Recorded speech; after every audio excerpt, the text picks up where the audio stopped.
Capítulo 17. Advertência solene. Aos administradores da Review and Herald.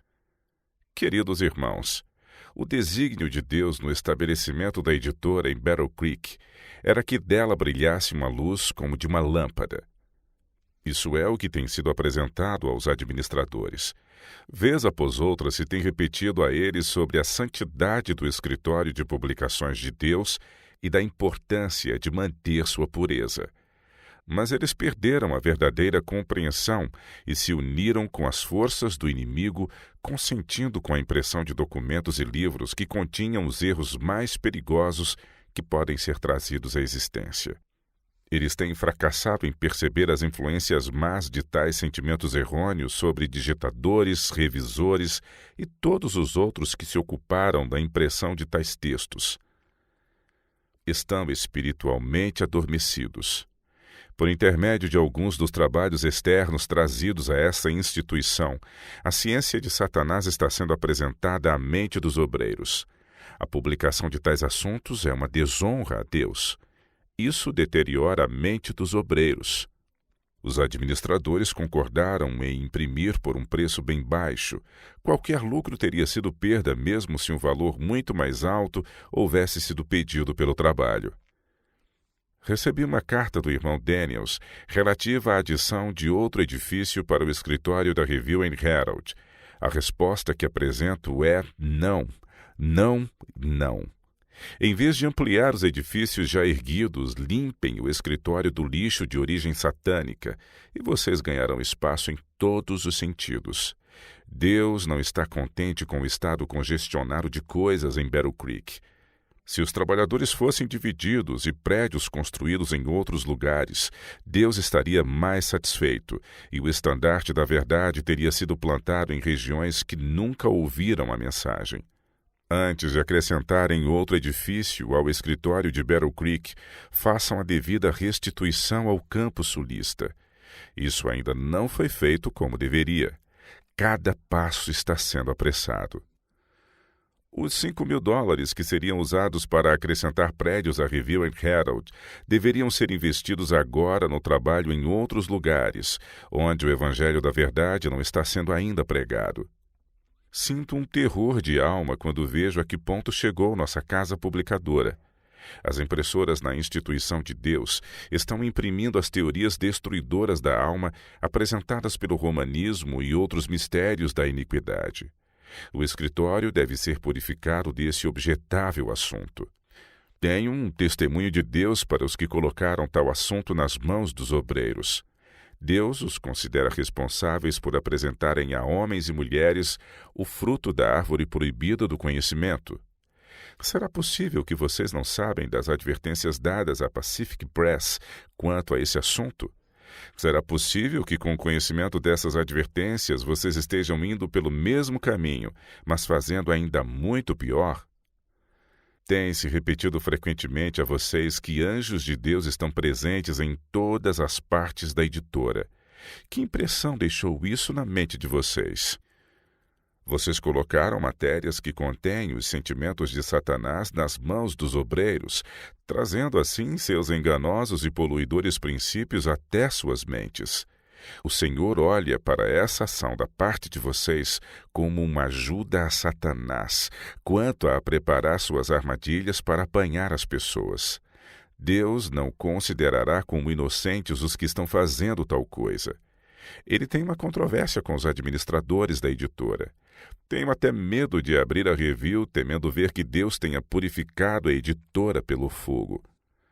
O Senhor me instruiu de que esses que não conseguem ver a maldade de cooperar com Satanás, publicando suas falsidades, melhor fariam em buscar algum trabalho no qual não conseguissem arruinar nossos jovens. Há o perigo de que o padrão da verdade e retidão seja rebaixado a tal ponto que Deus tenha de executar seu juízo sobre os que praticam o mal. É alto tempo de entendermos qual o espírito que durante anos tem controlado os assuntos nos escritórios da Review and Herald. Sinto-me horrorizada ao pensar que a parte mais sutil do espiritualismo possa estar sendo colocada diante de obreiros de uma forma calculada para confundir e desconcertar a mente. Estejam certos de que Satanás aproveitará essa vantagem concedida a ele. O escritório da Review and Herald foi contaminado assim como o templo, só que o resultado foi 10 vezes mais desastroso. Destruindo as mesas dos cambistas, Cristo conduziu as ovelhas e o gado para fora dos recintos do templo enquanto dizia: está escrito, a minha casa será chamada casa de oração, mas vós a tendes convertido em covil de ladrões. Mateus 21, verso 13. Pior até mesmo que a corrupção do templo foi a corrupção da editora, pela publicação de assuntos que jamais deveriam ter sido colocados nas mãos dos obreiros numa instituição de Deus. A lei de Deus foi transgredida, sua causa traída, e a sua instituição transformada num esconderijo de ladrões. O trabalho de impressão e circulação de ferventes apelos em favor da verdade, que deveria ter sido colocado em primeiro lugar e para o qual o tempo e talento dos trabalhadores deveriam ter sido dedicados, recebeu pequena ou nenhuma atenção. O trabalho comercial, parte do qual de um caráter mais que censurável, assumiu gradualmente a supremacia. Esse trabalho absorveu as energias que deveriam ter sido dedicadas à publicação de literatura da mais pura qualidade e do mais elevado caráter. Tempo tem sido desperdiçado, talento desviado e dinheiro mal empregado. A obra que deveria ter sido terminada foi deixada por acabar. Os sentimentos de Satanás foram exaltados. As suas teorias foram impressas por máquinas que deveriam ter sido usadas a fim de preparar a verdade de Deus para a circulação. Os homens cobiçaram a promoção quando seus princípios estavam completamente condenados por Deus. O prejuízo é infinitamente melhor que o lucro desonroso. Oh, o que fará Deus com os que permitiram isso? Será que Jesus irá permanecer no local de impressão, atuando na mente das pessoas através dos seus anjos, para tornar a verdade impressa um poder para advertir o mundo de que o fim de todas as coisas está próximo, enquanto Satanás tem permissão para perverter a mente dos obreiros, justamente dentro da instituição? A luz que eu tenho é: recusem-se a imprimir uma única linha adicional desse assunto pernicioso. Os que tiveram que ver com a introdução desse material na editora têm de se arrepender diante de Deus em contrição de alma, porque sua ira está acesa contra eles. Seja esse tipo de trabalho para sempre excluído de nossa editora. Deem mais tempo à publicação e circulação dos livros que contêm a verdade presente. Esforcem-se para que seu trabalho nessa linha alcance a perfeição. Façam tudo o que estiver em seu poder a fim de difundir ao mundo a luz do céu. Não devem ser sobrecarregados os aprendizes e os outros trabalhadores, de modo que estejam tão ocupados que não tenham tempo para orar. A juventude em nossas editoras deveria ser educada como era a mocidade nas escolas dos profetas. Deveriam estar preparados para assumir o trabalho em lugares novos.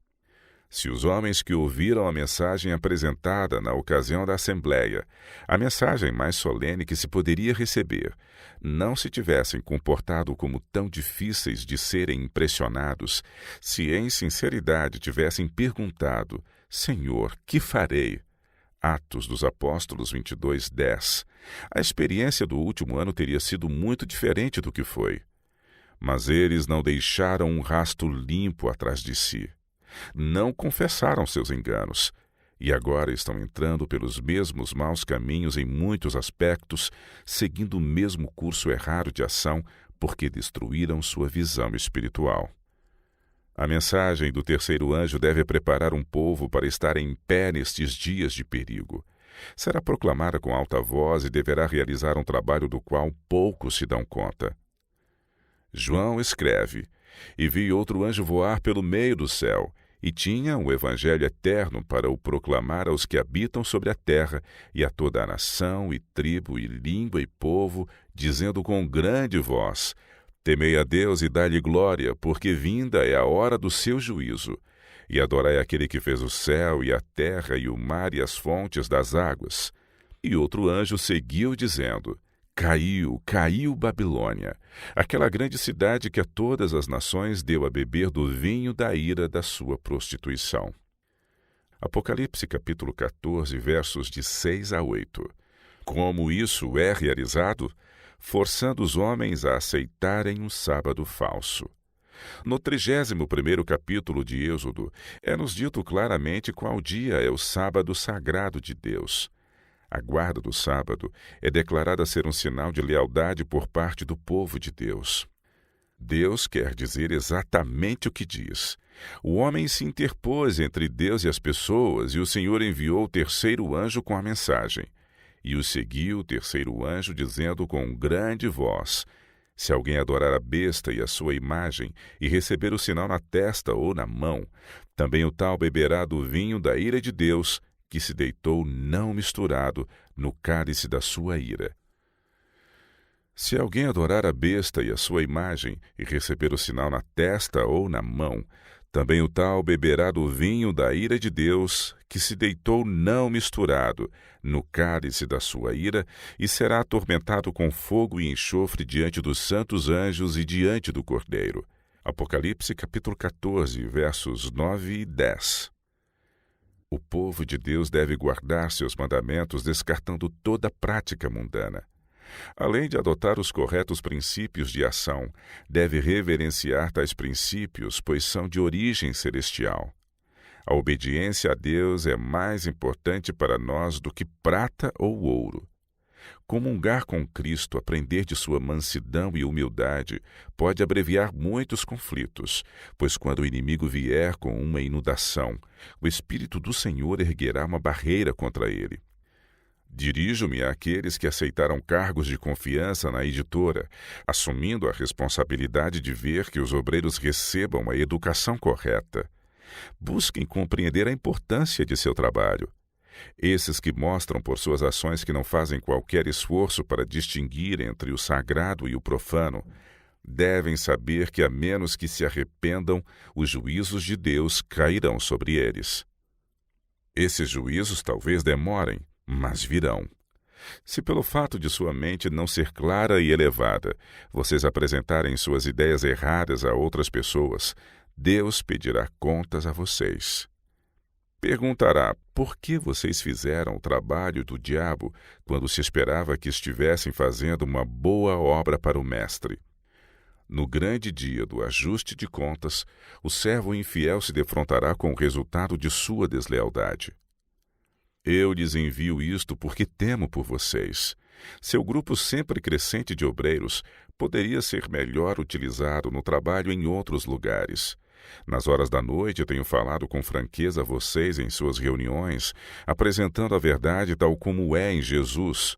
Mas por alguns foi ela rejeitada. Passaram para além do ponto de convicção. Eles tinham pecado contra grande luz e conhecimento, sufocando a consciência até que essa luz já não pôde penetrar o coração calejado. Alguns têm sacrificado o princípio por tão longo tempo que não conseguem ver a diferença entre o sagrado e o comum. Os que se recusam a dar atenção à instrução do Senhor entrarão em franca decadência no caminho da ruína. O dia do teste ou juízo logo estará diante de nós. Que cada pessoa revele suas verdadeiras cores. Vocês escolheram a lealdade ou a rebelião? Mostrem suas cores às pessoas e aos anjos. Só estamos seguros quando nos comprometemos com o que é correto. Então o mundo saberá onde seremos encontrados no dia da provação e do juízo. Se a obra iniciada na Associação Geral tivesse sido levada adiante com vistas à perfeição, eu não precisaria haver sido chamado a escrever estas palavras. Houve oportunidade para confessar ou negar a injustiça, e em muitos casos a negação ocorreu para evitar as consequências da confissão. A menos que haja uma reforma, sobrevirá uma calamidade à casa publicadora, e o mundo saberá a razão. Tem-me sido mostrado que não houve um retorno a Deus em pleno propósito de coração. O Senhor está sendo desonrado nas instituições erguidas para sua honra. A marcante desconsideração das ordens de Deus na editora exerceu sua impressão nos obreiros. Deus pergunta: não julgarei eu essas coisas? Vi anjos de Deus saírem com semblantes aflitos. Deus está sendo escarnecido pela dureza de coração de vocês, o que está aumentando continuamente.